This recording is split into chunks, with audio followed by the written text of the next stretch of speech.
Hi everybody, I have a message to share with you that the Lord said,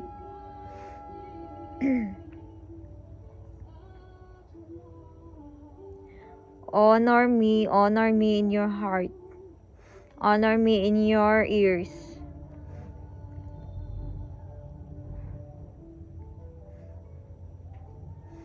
Don't take my words away.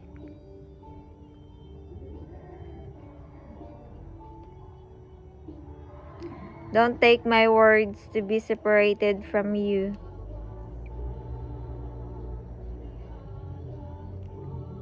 Don't be entangled again with the yoke of bondage.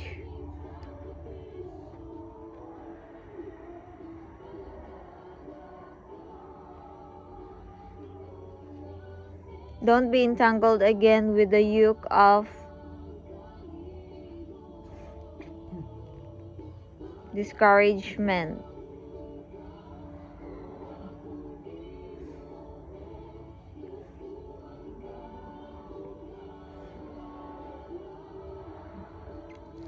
Honor me in your thoughts. Thanks for watching my video and God bless you all. Bye.